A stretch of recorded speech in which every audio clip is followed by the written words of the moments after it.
and on the day of Amaka's engagement to Emeka, she secretly sprinkled the charm on the food and drinks that were being served at the celebration. She watched with satisfaction as everyone ate and drank, unaware of the evil portion that was slowly taking effect. Little did Emeka and Amaka know their happiness was about to be shattered by the dark magic of Emeka's mother's wicked plan. The sun was setting as the villagers gathered in the square for the grand engagement party. Everyone was laughing, dancing, and enjoying the delicious food and drinks. Emeka stood nervously, holding a small velvet box in his hand. Inside was a sparkling ring, a symbol of his love for Amaka. Amaka looked more beautiful than ever in her lovely dress. Her smile was bright, and her heart was full of joy.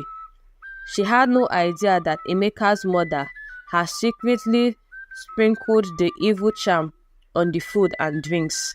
As the music played, Emeka took Amaka's hand and led her to the center of the square. The villagers watched with excitement, knowing that Emeka was about to propose. Emeka got down on one knee, holding the velvet box up to Amaka. "Amaka," he said, his voice full of love, "will you marry me?" Tears of happiness filled Amaka's eyes. She nodded eagerly, ready to say yes, but suddenly, her smile faded. She clutched her head, feeling a strange and terrible sensation. Her vision blurred, and she felt dizzy. Amaka began to scream, her cries loud and piercing. She dropped on the ground, writhing in pain and confusion. The villagers gasped in shock and fear. No one knew what was happening to Amaka. They watched helplessly as she struggled, her eyes wild and unfocused. Emeka was devastated. He reached out to hold Amaka, trying to calm her, but she pushed him away, unable to recognize him. Her screams echoed throughout the village, and she ran off into the market, her madness taking over. In the midst of the chaos, Emeka's mother stood at the edge of the crowd, watching with a satisfied smile. She was happy, believing that her plan had worked. She thought that with Amaka gone mad, Emeka would finally forget about her and move on. Emeka, however, was heartbroken and confused. He didn't know why this was happening to his beloved Amaka. He looked around for help, his eyes filled with tears, but no one had any answers. The villagers whispered amongst themselves, wondering what could have caused such a terrible change in Amaka. As the night grew darker, Emeka vowed to find out what happened to Amaka and to bring her back. He couldn't let the love of his life to be lost to madness.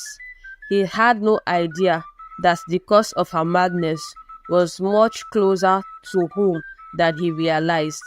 And so, the mystery of Amaka's sudden madness remained unsolved, leaving the village of Umoji in a state of confusion and fear.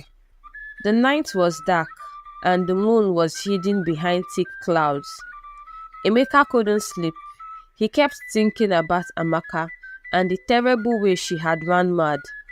He knew he had to find her and bring her back. He loved her too much to let her go.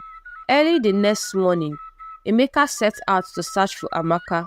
He walked through the village, calling her name and asking everyone if they had seen her.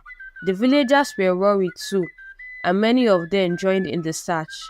They looked in the fields, by the river, and in the nearby forest, but Amaka was nowhere to be found. Days turned into weeks, and still there was no sign of Amaka. Emeka was heartbroken, but he refused to give up. He knew that she was out there somewhere, and he was determined to find her. One day, as Emeka was walking through the forest, he came across an old woman sitting by a fire. She had kind eyes and a gentle smile. She asked Emeka why he looked so sad. Emeka told her about Amaka and how she had gone mad on their engagement day. He told her about his search and how he hasn't found her yet. The old woman listened carefully and then told Emeka that she might be able to help.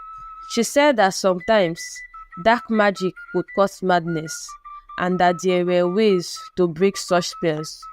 Emeka's heart was filled with hope. He asked the old woman to tell him what he needed to do. The old woman told Emeka that he needed to find a special flower that grew deep in the forest. The flower had the power to break dark spells and bring back lost loved ones. She warned him that the journey would be dangerous and that he needed to be very brave. Emeka thanked the old woman and set off deeper into the forest. The trees were tall and thick, but Emeka didn't let that scare him. He kept walking, determined to find the flower and save Amaka. Back in the village, Emeka's mother was beginning to worry. She had seen the pain in her son's eyes and was starting to regret her actions. She had wanted to protect him, but now she realized that she only caused him more pain. She knew she had to tell Emeka the truth. As Emeka continued his journey, he thought about Amaka and all the wonderful times they had shared. He remembered her smile, her laughter, and the way her eyes sparkled when she was happy. He knew he had to be strong for her. Finally, after many days of walking, Emeka found the special flower. It was glowing in a small clearing, its petals glowing with a soft, magical light. Emeka carefully picked the flower and started his journey back to the village. When Emeka returned to the village, he went straight to the old woman. She told him how to use the flower to break the spell. Emeka thanked her and rushed to find Amaka. He knew that time was running out. Meanwhile, Emeka's mother gathered her courage and went to find her son. She knew she had to confess what she had done and help him save Amaka. She found Emeka just as he was about to leave to search for Amaka again. With tears in her eyes, she told Emeka everything about the native doctor, the charm, and her regrets. Emeka was shocked and angry, but he knew that the most important thing was to save Amaka. Emeka and his mother set off together to find Amaka. They searched high and low, calling her name and hoping she would hear them. Finally, after hours of searching, they found her sitting by the river, her eyes blank and her hair tangled. Emeka approached her gently, holding the magical flower. He whispered her name and told her that he was there to bring her back. As he placed the flower in her hand, a soft light surrounded them. Slowly, Amaka's eyes began to clear. She looked up at Emeka, and for the first time in weeks, she recognized him. Tears of joy filled her eyes as she reached out to him. Emeka hugged Amaka tightly, overjoyed to have her back. Emeka's mother watched with relief, knowing that her son and Amaka could now be happy together. She promised to make up for her mistakes and support their love. The villagers gathered around, cheering and celebrating Amaka's return. Emeka and Amaka were finally together again, their love stronger than ever, and Emeka knew they had to be careful.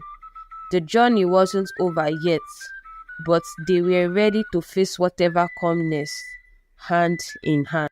Moral lesson: the story of Emeka and Amaka teaches us a very important lesson. True love is strong and can overcome any obstacle. Emeka and Amaka loved each other very much, and they never gave up on their love, even when things got very hard. Emeka was brave and kind, and he went on a long journey to save Amaka because he loved her so much. Another interesting story is dropping soon. Subscribe to this channel for you not to miss out. It is free.